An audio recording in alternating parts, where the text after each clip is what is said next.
Welcome back everyone. ये ring theory का next lecture है एंड इसमें हम कवर करने वाले हैं आज सब रिंग्स एंड आइडियल्स के बारे में। सारे टॉपिक तो कवर नहीं हो पाएंगे बट जो रह जाएगा वो हम थर्ड लेक्चर में आगे कंटिन्यू करते हुए चलेंगे। सो अगर आपने फर्स्ट वीडियो नहीं देखी है तो आप उसको देख लोगे तो ज़्यादा हेल्पफुल रहेगा, बिकॉज कुछ ऐसी टर्म्स जो मैंने पहले आपको बताई हैं वो भी हम इस वीडियो में यूज़ करने वाले हैं, तो आपको ज़्यादा अच्छे से समझ में आएंगी ये चीज़ें। तो सब रिंग और आइडियल्स, इससे पहले मैं स्टार्ट करूं, कुछ टॉपिक्स जो रह गए थे उनको कंप्लीट कर लेते हैं, then we will start with sub rings and ideals.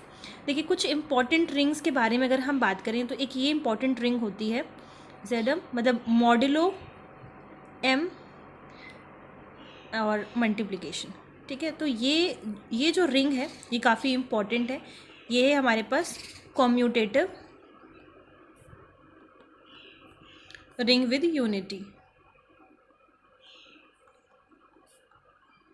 और ये सिंबल्स क्या क्या है, ये मॉड्यूलो एडिशन मॉड्यूलो एम है, ये मल्टीप्लिकेशन मॉड्यूलो एम है। जैसे कि मान लीजिए आप m की वैल्यू 2 ले रहे हो तो हम z2 की बात करेंगे और जो हमारा एडिशन मॉड्यूलो 2 हो जाएगा और मल्टीप्लिकेशन मॉड्यूलो 2, ये ऑपरेशंस इसमें काम करेंगे। ठीक है, इस तरीके से।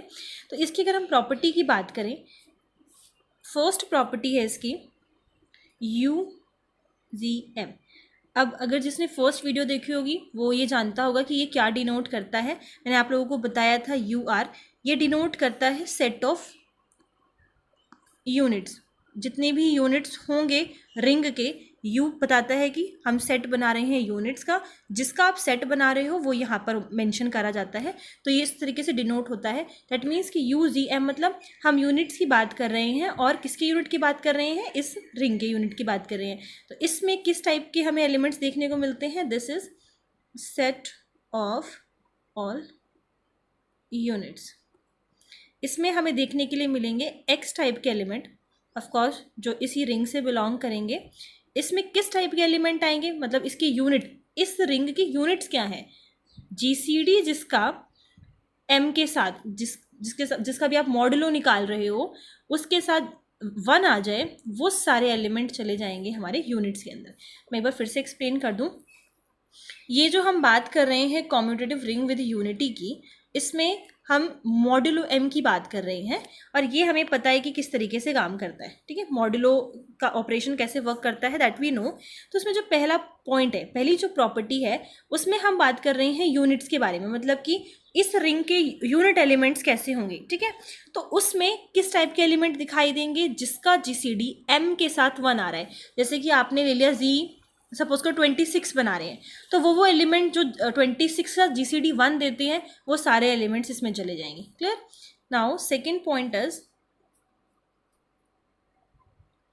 Number of units. ये मैं आपको तब बताती हूँ, एक सेकेंड रुकिए। देखिए, जो भी नॉन जीरो एलिमेंट होते हैं, एवरी नॉन जीरो एलिमेंट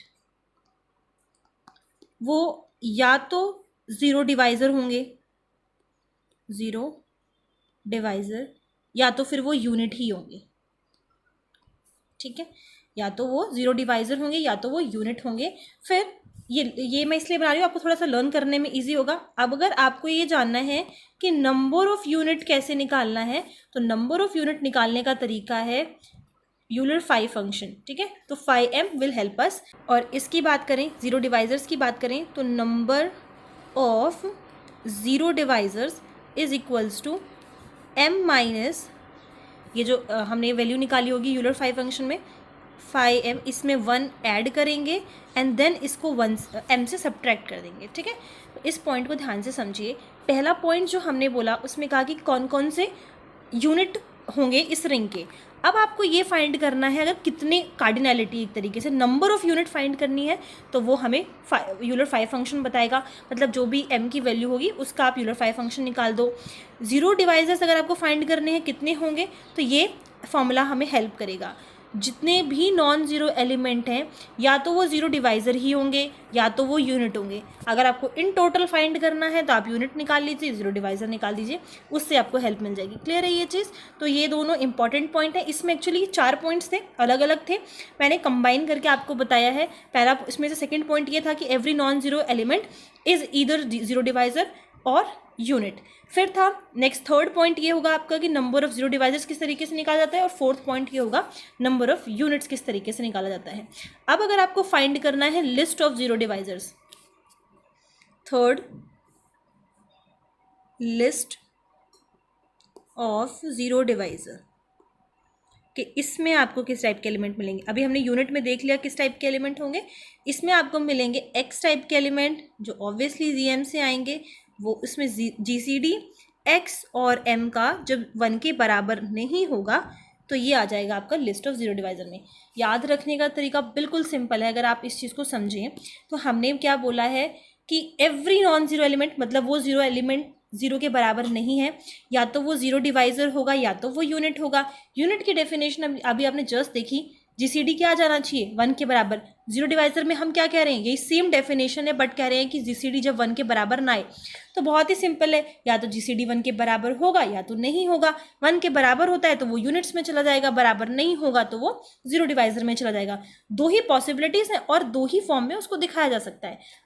अब आई होप आपको ये चीज़ें बहुत अच्छे से याद हो गई होंगी। नेक्स्ट जो टॉपिक है वो है बूलियन रिंग। बूलियन रिंग जो है वो हमें पता है कि उसके सारे एलिमेंट्स, बूलियन रिंग इसके सारे एलिमेंट्स कैसे होते हैं, आइडेम्पोटेंट। अगर रिंग के सारे एलिमेंट्स आइडेम्पोटेंट की प्रॉपर्टी को सेटिस्फाई करते हैं तो वो बूलियन रिंग कहलाता है। ये मैंने लास्ट वीडियो में डिस्कस किया था। इसमें क्या था, जब हम एक ही ऑपरेटर को उसी सेम ऑपरेटर से ऑपरेट करते हैं और आंसर में भी वही एलिमेंट आ जाता है, जब हम सेम एलिमेंट को सेम ही एलिमेंट से ऑपरेट करते हैं और सेम एलिमेंट हमारे पास आ जाता है तो वो एलिमेंट हमारा कहलाता है, this A will be idempotent. ठीक है, तो उसको क्या कहेंगे, बूलियन रिंग, जब सारे ही एलिमेंट ऐसे हो जाएं। नेक्स्ट है prime element. Prime element, prime element में क्या होता है, नाम से पता चल रहा है वैसे कि हम प्राइम की बात कर रहे हैं, तो सिंपल है। प्राइम एलिमेंट पी से हम यहाँ पे डिनोट कर रहे हैं, तो कोई भी एलिमेंट प्राइम एलिमेंट कब कहलाएगा, जब आप पी, हम ये बोल रहे हैं कि पी डिवाइड्स ए बी, और ये इम्प्लाई कर दे या तो पी ए को डिवाइड करता है या तो फिर पी बी को डिवाइड करेगा। दोनों को डिवाइड करेगा तब तो वो प्राइम ही नहीं कहलाएगा। ठीक है, तो ऐसा एलिमेंट, ये जो पी है ना वो नॉन ज़ीरो होगा, फर्स्ट ऑफ ऑल ये कंडीशन है, और नॉन यूनिट होगा। नॉन यूनिट 1 भी नहीं हो सकता, 0 के बराबर भी नहीं हो सकता। आप यहाँ पे जो ये ए बी एलिमेंट्स ले रहे हो वो कहाँ से ले रहे हैं, हम रिंग से ले रहे हैं, कॉम्यूटेटिव रिंग विद यूनिटी से लिए जा रहे हैं ये एलिमेंट्स। तो अगर पी डिवाइड करता है ए बी को तो या तो फिर वो ए को ही करेगा या तो वो बी को ही करेगा। ऐसे एलिमेंट्स को हम कहते हैं prime element. Then we have reducible, या फिर आप रिड्यूसिबल नहीं, इररिड्यूसिबल एलिमेंट देख लो, उसी से फिर हम रिड्यूसिबल की डेफिनेशन को भी निकाल सकते हैं। इररिड्यूसिबल एलिमेंट में क्या होता है, नाम से पता चल रहा है, एक ऐसा एलिमेंट जिसको रिड्यूस ना किया जा सके। जैसे कि हम ए को बोल रहे हैं कि ए कोई इररिड्यूसिबल एलिमेंट है और ए को आपने लिख दिया A is equals to B C की फॉर्म में, तो या इधर बी या तो 1 के बराबर हो, मतलब बी यूनिट हो, या तो फिर अगर बी नहीं है तो सी यूनिट हो। अगर ऐसा होता है तब हम कहेंगे कि ये जो ए एलिमेंट है वो इररिड्यूसिबल एलिमेंट है। ये चीज़ें ऑब्वियस इसलिए हैं, अब हमें पता है कि इसमें से कोई भी एक यूनिट हो जाएगा। लाइक मैं ले रही हूँ 3 को हम लिख सकते हैं 3 × 1 करके। अब इसमें से ये 1 जो है वो यूनिट एलिमेंट हो गया। ठीक है, तो यहाँ पर आप देख रहे हो कि रिड्यूस ही नहीं हुआ फिर तो। ठीक है, तो कैसा एलिमेंट हो गया, इररिड्यूसिबल एलिमेंट हो गया। आप 6 ले रहे हो, आपने उसको 6 को ऐसे लिख दिया 2 × 3, तो आपने देखा ना तो ये 1 के बराबर है ना तो ये 1 के बराबर है, दैट मीन्स कि ये इररिड्यूसिबल नहीं है, ये एक ऐसा एलिमेंट है जिसको रिड्यूस किया जा सकता है। तो ये बहुत ही क्लियर, मतलब डेफिनेशन से ही हो रही है। अब आ जाते हैं इनकी 2 प्रॉपर्टीज़ हैं, वो मैं आपको और लिखवा देती हूँ। फर्स्ट है there may exist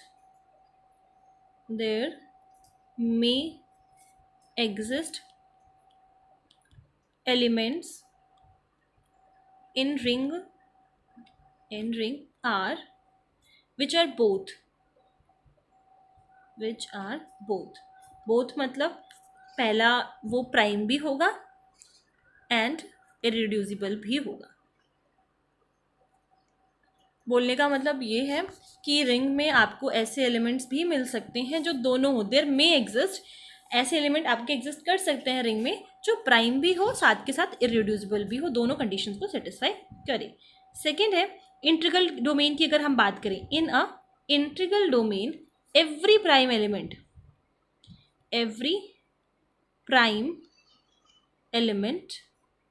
is irreducible element. तो आप इसको पी आई करके याद कर लो। पी आई से क्या है, सारे प्राइम एलिमेंट्स जो होंगे वो वो इरेड्यूसिबल होंगे, किसमें, इंटीग्रल डोमेन में। अब आ जाते हैं अपने टॉपिक सब रिंग पे। सब रिंग की डेफिनेशन हम जानते हैं, हमें जो मेन है वो डिस्कस करना है इसकी प्रॉपर्टीज़ और रिजल्ट्स। सो सब रिंग में क्या है कि अगर मैं इसको मान लेती हूँ कि ये मेरा रिंग आर है, ठीक है, तो सब रिंग को मैं एस से डिनोट करूँगी और एस जो होगा वो हमारा कंटेन होगा आर के अंदर। तो इसको आप सब रिंग कब बोलोगे, जब ये एक सब रिंग खुद भी एक रिंग हो, ठीक है, खुद भी एक मतलब itself it is a ring.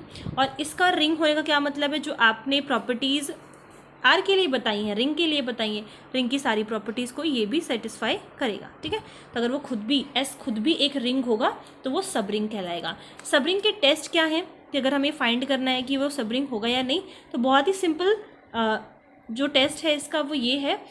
सब रिंग देखो, ये तो है, ये कंडीशन जो है कि नॉन एम्प्टी होना चाहिए, तो मेन ही कंडीशन, अगर वो एम्प्टी है तो सब रिंग की तो आगे बात ही नहीं होगी। तो first of all S should be non empty, S contain होगा आर में। पहला एलिमेंट, पहला जो कंडीशन है ए इंटू बी हमारा एस में बिलोंग करना चाहिए, ठीक है। ए इंटू बी, ये जो एलिमेंट होगा ए बी, ये एस में बिलोंग करेगा। ए एंड बी दोनों ही हमने एस से ही ले रखे हैं, ठीक है। सेकेंड, ए माइनस बी, ये हमारा एस से बिलोंग करेगा। दोनों का मल्टीप्लिकेशन प्रोडक्ट और दोनों का सब्ट्रैक्शन जो होगा वो, मतलब दोनों का जो डिफरेंस होगा वो जो है आर से बिलोंग करेगा एस से। मतलब कि आप ऐसे समझिए इस चीज़ को, ये जो ए बी टाइप का एलिमेंट इसी में दिखाई पड़ेगा, ए माइनस बी टाइप का भी एलिमेंट इसी में दिखाई पड़ेगा, ये ए और बी भी यहीं से लिए गए हैं। तो ये सब रिंग का टेस्ट होता है, अगर इन दोनों कंडीशन को सेटिस्फाई करता है देन हम उसको बोलते हैं कि वो सब रिंग है। उसके बाद क्योंकि देखो रिंग, ये जो डेफिनेशन हम पढ़ते हैं ना कि ये खुद भी एक रिंग होना चाहिए, आप जानते हो कि रिंग 8 से 9 प्रॉपर्टीज़ को सेटिस्फाई करता है। मतलब कि अंडर एडिशन पूरा बिलियन बनाएगा, फिर एसोसिएटिव होना चाहिए, अंडर मल्टीप्लिकेशन डिस्ट्रीब्यूटिव प्रॉपर्टी को सेटिस्फाई करता है। उन सब प्रॉपर्टीज़ को चेक करने से अच्छा ये है कि हम इन दोनों प्रॉपर्टीज़ को चेक कर लें और हमें बहुत ही ईजिली पता चल जाएगा कि वो सब रिंग है भी या नहीं। आगे बढ़ते हैं, इसकी कुछ प्रॉपर्टीज़ हैं। अगर हम इंटरसेक्शन की बात करें, फर्स्ट मान लो इसको, intersection of any family of सब रिंग्स, ये भी हमने कुछ फैमिली में, बस आपको ऐसे याद रख लीजिए, ये कोई सब रिंग हो गया S1, ये कोई सब रिंग हो गया S2, इनके इंटरसेक्शन की हम बात कर रहे हैं। तो ये जो आपको इंटरसेक्शन मिलेगा, ये पोर्शन, ये भी कैसा होगा, ये भी खुद एक सब रिंग होगा आर का, सब रिंग ऑफ आर। तो intersection of any family of subring of R is also a subring. Second one is S is equals to, इसमें किस टाइप के एलिमेंट मिलेंगे आपको, R टाइप के एलिमेंट मिलेंगे। R कहाँ से बिलोंग कर रहा है, रिंग से ही बिलोंग करेगा। ये हो जाएगा आपका subring of, this will be a subring of R cross R।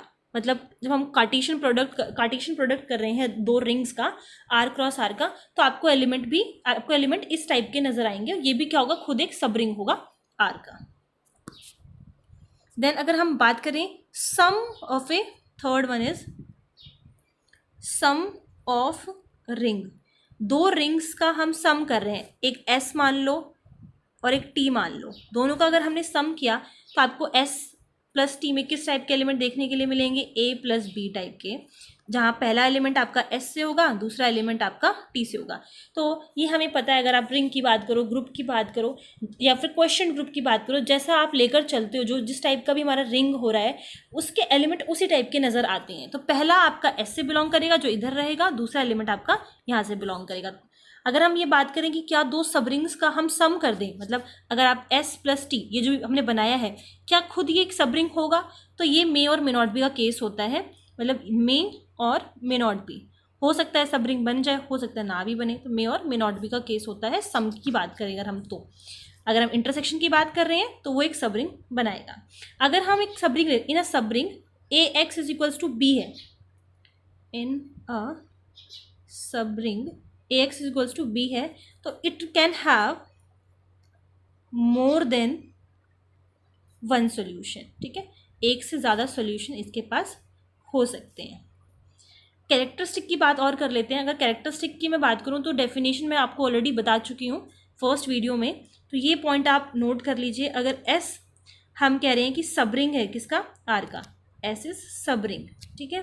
पहला, इसकी जो पहली कंडीशन है वो ये है कि इफ़ जो कैरेक्टरिस्टिक होगा रिंग आर का, वो हम अगर कह रहे हैं कि फाइनाइट है, तो हमेशा सबरिंग का कैरेक्टरिस्टिक जो है आपको रिंग से तो लेस ही मिलेगा। हो सकता है बराबर हो जाए, क्योंकि रिंग जो है वो हम ऐसे ये सिंबल इस्तेमाल करते हैं, ठीक, कंटेन्ड इन, या फिर हो सकता है बराबर भी हो। तो कैरेक्टरिस्टिक हमेशा सबरिंग की उससे लेस ही होगी रिंग से, या फिर उसके बराबर होगी, ठीक है, ज़्यादा नहीं हो सकती।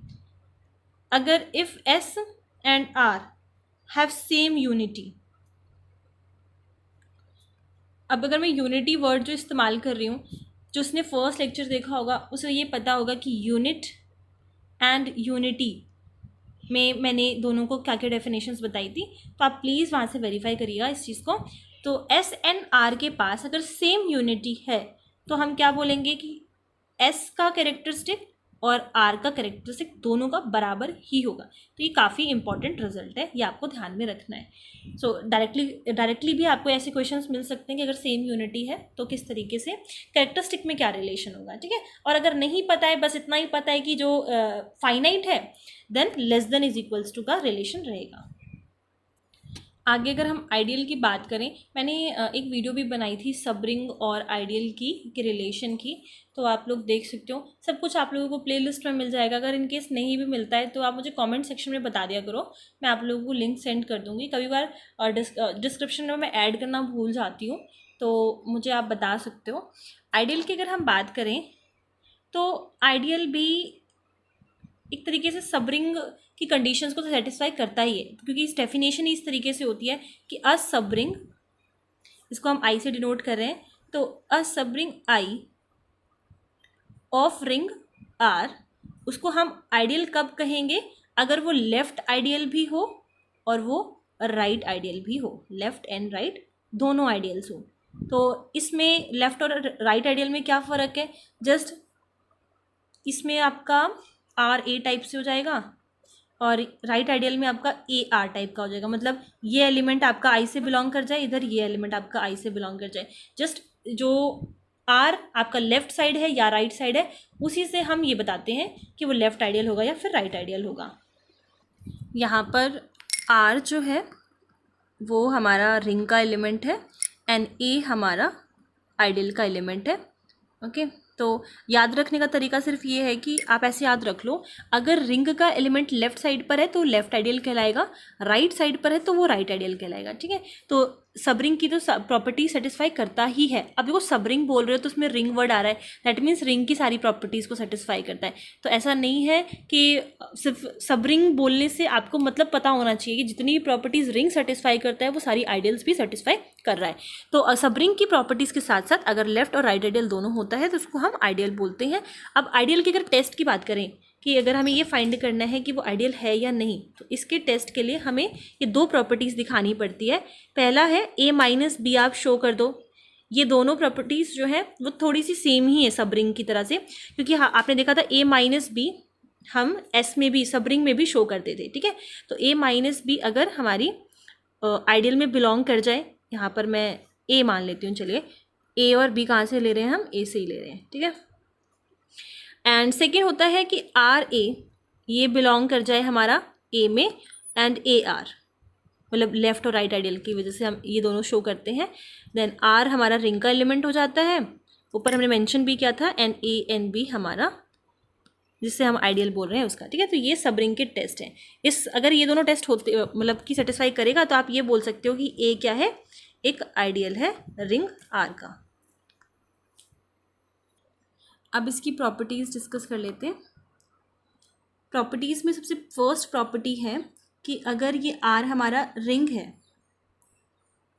ठीक है, तो अगर हम इसके सबरिंग हाँ, सबरिंग की बात कर रहे हैं। सबरिंग में एक वर्ड और जोड़ देते हैं यहाँ पर हम, इम्प्रॉपर। वी नो प्रॉपर और इम्प्रॉपर दो सबरिंग्स होती हैं, और इम्प्रॉपर जब हम वर्ड यूज़ करते हैं तो उसमें क्या होता है, या तो वो सबरिंग पूरी आर के बराबर ही हो जाए, ठीक है, या तो वो सबरिंग आर के बराबर ही हो जाए, या तो वो सिर्फ ये 0 रह जाए, ठीक है। तो ये हमारी सबरिंग्स इम्प्रॉपर सबरिंग रहेंगी। अगर हम ये तो हमारी एक सबरिंग से रिलेटेड हो गई, ठीक है। सेकंड जो प्रॉपर्टी है, ये मिक्स चल रहा है, एन जी, अगर ये है तो ये सारे हमारे आइडियल्स होते हैं, सारे आइडियल्स होंगे किसके, जी के। इससे रिलेटेड तो मैंने काफ़ी सारी वीडियोस भी अपलोड कर रखी हैं, सारे एग्जांपल्स आपको मिल जाएंगे। तो मैंने इसमें बताया हुआ है कि आइडियल्स किस तरीके से बनाना होता है, तो आप वो वीडियो देख सकते हो। अगेन लिंक विल ट्राई कि मैं डिस्क्रिप्शन में ऐड कर दूँ। तो इंटीजर्स में आपके सारे एलिमेंट्स आ जाते हैं, जैसे कि आपने लिख दिया 0 +-1 +-2 एंड सो ऑन। तो अगर आप एन की वैल्यू चेंज करिए, यहाँ पे एन का है नेचुरल, कहाँ से बिलोंग कर रहा है, नेचुरल नंबर से, लाइक अपने 2z ले लिया, 3, 4, तो इसमें आपके सारे 2 से रिलेटेड आ जाएंगे एलिमेंट्स, इसमें 3 से, इसमें 4 से। तो इस टाइप से जितने भी बनते हैं सारे एन जी टाइप के, ये सारे आइडियल्स होते हैं। थर्ड पॉइंट है, अगर हम आर्बिट्रेरी इंटरसेक्शन ले रहे हैं, ठीक है, आर्बिट्रेरी इंटरसेक्शन आइडियल्स का, ठीक है, तो वो फिर से आपको आइडियल मिलेगा, फिर से वो आइडियल होगा इंटरसेक्शन। ये सेम प्रॉपर्टी आपको सबरिंग में भी देखने के लिए मिल रही थी। बट अगर आप सम की बात कर रहे हो, सम ऑफ आइडियल्स, तो ये भी क्या होता है, एक आइडियल ही होता है। वेरएज़ अभी हमने देखा जब हम सबरिंग की बात करते हैं तो सम नहीं होता, ठीक है। तो सम एंड इंटरसेक्शन अगर हम बोलें तो आइडियल्स के केस में तो सम भी एक आइडियल है, इंटरसेक्शन भी एक आइडियल है, बट सबरिंग के केस में सम नहीं होता। सम मतलब मे और मे नॉट बी का केस है, it can be, may not be, तो ये दोनों केसेस इसमें मिलेंगे, बट इंटरसेक्शन होता है, तो ये आपको ध्यान रखना है। नेक्स्ट पॉइंट है, अभी हमने लास्ट कौन सा डिस्कस किया, फोर्थ। फिफ्थ है, इफ़ एफ हमारे यहाँ पे फील्ड है, ठीक है, तो फील्ड के अगर हम आइडियल्स की बात करेंगे, फील्ड के आइडियल्स क्या क्या होंगे, तो दो ही होते हैं। सबसे पहला ये 0 एंड वो खुद f, ठीक है। तो ये दोनों हमारे क्या होते हैं, किसी फील्ड के आइडियल्स होते हैं। एक एग्जाम्पल ये जो है 6th, ये एक इम्पॉर्टेंट एग्जाम्पल भी है, मतलब आप ये आपको हेल्प करेगा। जैसे कि हाँ, हम ले रहे हैं सेंटर ऑफ किसी रिंग का सेंटर ले रहे हैं, सेंटर ऑफ रिंग, उसको हम ऐसे डिनोट करते हैं जब हम सेंटर की बात करते हैं। तो ये जो होता है वो हमारा सबरिंग तो होता है। अगर हम बोलें कि क्या ये सबरिंग है आर का, तो ये सबरिंग तो होता है, बट ये आइडियल के केस में ज़रूरी, मतलब ये ज़रूरी नहीं है कि ये आइडियल हो। एंड मेक श्योर आपको सेंटर और नॉर्मलाइज़र की डेफिनेशन क्लियर हो कि किसी भी एलिमेंट का नॉर्मलाइज़र आप निकाल रहे हो या फिर आप सेंटर निकाल रहे हो किसी भी रिंग का, तो वो क्या होता है। सो अभी हमने लास्ट प्रॉपर्टी में देखा कि वो सबरिंग तो होगा, बट वो आइडियल मे और मे नॉट बी का केस है। अभी हमारा टॉपिक पूरा कंप्लीट नहीं हुआ है सबरिंग और आइडियल से रिलेटेड, अभी काफ़ी सारे टॉपिक रहते हैं, जैसे कि ideal generated by a set, को मैक्सिमल आइडियल, प्राइम आइडियल्स, और इससे रिलेटेड इंपॉर्टेंट रिजल्ट भी हैं। सिंपल रिंग भी है एक टॉपिक, देन मैक्सिमल आइडियल्स, तो वो सारा अब हम थर्ड वीडियो में कवर करेंगे। यहाँ तक आप सारे टॉपिक्स को नोट कर सकते हो। आई नो कि अगर हम पहली बार कोई भी रिजल्ट यहाँ पर देख रहे हैं तो आपको वन टाइम में उसको वो लर्न नहीं होगा, बट आप उसको बार बार रिवाइज करोगे तो वो आपके माइंड में रहेगा और लॉन्ग टाइम तक रहेगा। सो इसलिए आप प्लीज़ इसको नोट करिए, इसको लर्न करिए, और बाकी के टॉपिक्स जो हम कंटिन्यू करेंगे आगे, तो आपको ये सारी चीज़ें पता होनी चाहिए, जैसे कि चीज़ें ज़्यादा क्लियर होती चली जाएँ, ठीक है। And thank you. एक बार पूरा कंप्लीट हो जाएगा, then we will start with examples, जो पहले आ चुके हैं उनको कवर करेंगे।